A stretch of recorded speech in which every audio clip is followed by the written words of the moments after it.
Hi everyone, Alchemist here. Thank you for your subscriptions, for your likes, for your comments. I truly appreciate it. Today, I'm going to read an extract from a dialogue of Hermes Trismegistus.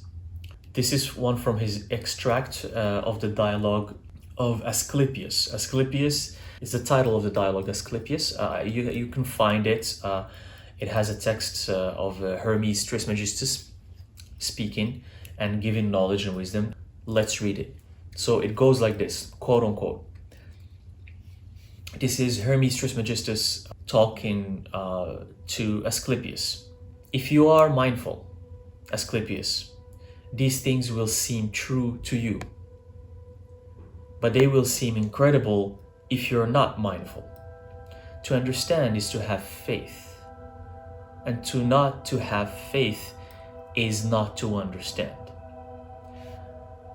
Reasoned discourse, or logos, does get to the truth, but mind is powerful, and when it has been guided by reason, up to a point, it has the means to get as far as the truth.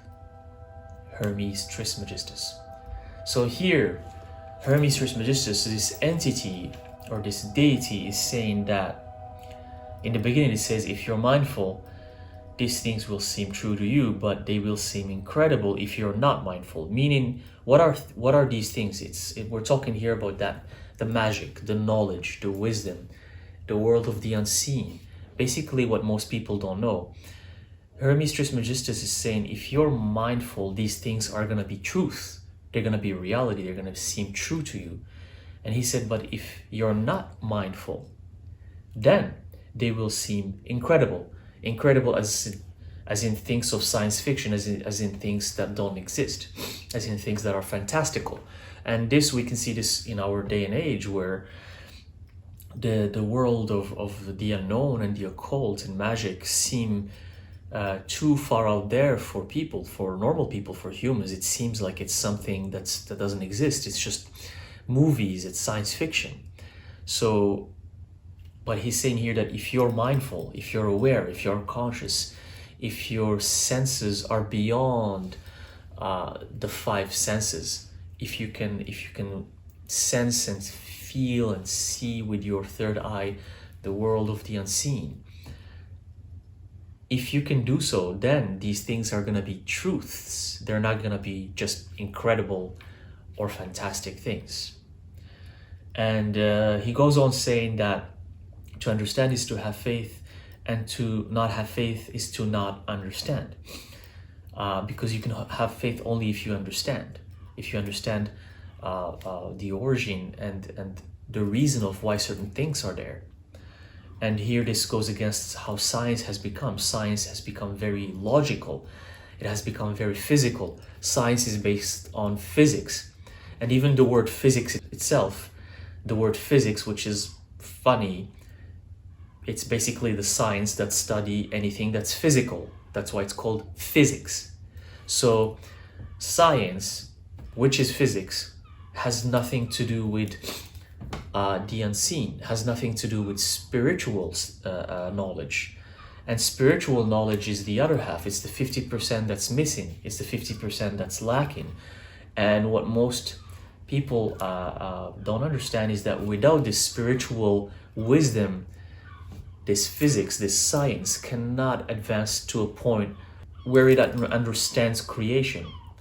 Because creation is not all physical. Yes, there is physical, and science states that if it's not physical, it's not real. If it's not physical, I'm not gonna study it. But how about the things that you can see? How about air? You can't see air. Air is not physical. However, without air, you'll die. You literally cannot live. So something as simple as air, which is essential for humans to live, is not physical. So how is the non-physical not important? So here he's saying that one cannot understand unless you have faith. If you don't have faith, then you cannot understand. And He's talking also about the mind, about how if you let your mind expand, here by saying the mind is powerful, and when it has been guided by reason up to a point, when your mind is guided, it's when you let your mind expand and explore and discover new things, then you can get to the truth. And the truth here he means is that logos, the creation, is existence. So if you use your mind by reason, and if you destroy and remove all the limits that make up your mind, that make up who you truly are, if you remove those limits and expand and let yourself adventure and try to become as God as possible, then you will understand the logos. Then you will understand the truth and creation and the nature of existence. And trust me on this. Every human being, regardless of what they say, on every reincarnation, you might have a different lifestyle. You might have a different level or purpose, or you might have different goals of why you're living. People like to call that purpose, but purpose is a limited word.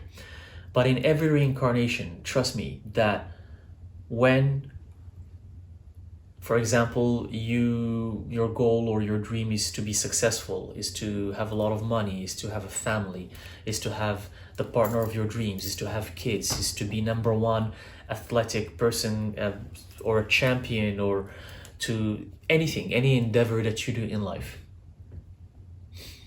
One thing that is going to be always the ultimate goal of every human being, regardless what they accomplish, regardless, even if you're the king of the kings or the queen of the queens, or the emperor of the kings of the queens, or the highest ranking elite you could be with so much money and success and fame, the ultimate goal of any human is to know the nature of existence, is to understand creation, is to understand why we are here. That's the ultimate goal. And if no one reaches that goal in one reincarnation, then it's gonna take you as many reincarnations as possible to get there.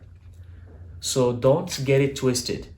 If you're successful and famous and rich and have a lot of money and have a lot of success, what humans label as successful, if you have that, it doesn't mean that you reached your ultimate goal. If you don't understand the nature of existence, if you can get there, and many sages have gotten there in the past. You have Buddha, you have Jesus, for example, and other saints and sages that have lived and reached that goal. Some call it enlightenment, some call it nirvana. Many people call it different things. But if you don't get there, then you will keep reincarnating over and over and over. Because many people who are successful and who have a lot of money and who have all the riches, and they're maybe famous and they're the elites, and they think they have it, they think they know. Guess what? You might live 500 years, you might live 1,000 years, but at the end of the day, you will still die. Even if you live 1,000 years, you will still die. And when you die, if you don't know the nature of existence and creation, if you can't get to that level to be one as a godlike, then you will reincarnate again. No matter how famous and successful and rich you are, it's gonna happen again and again until you get it. And maybe what you need to get it and to understand it is not fame, success, and money. Maybe it's not that. So I hope this helps. I just wanted to share this wisdom with you. It's a good food for thought. It helps you think and question and just kind of let your mind expand. Thank you. Let me know in the comment section. if you have any questions or what do you think about these extracts. Thank you, and I will see you in the next video.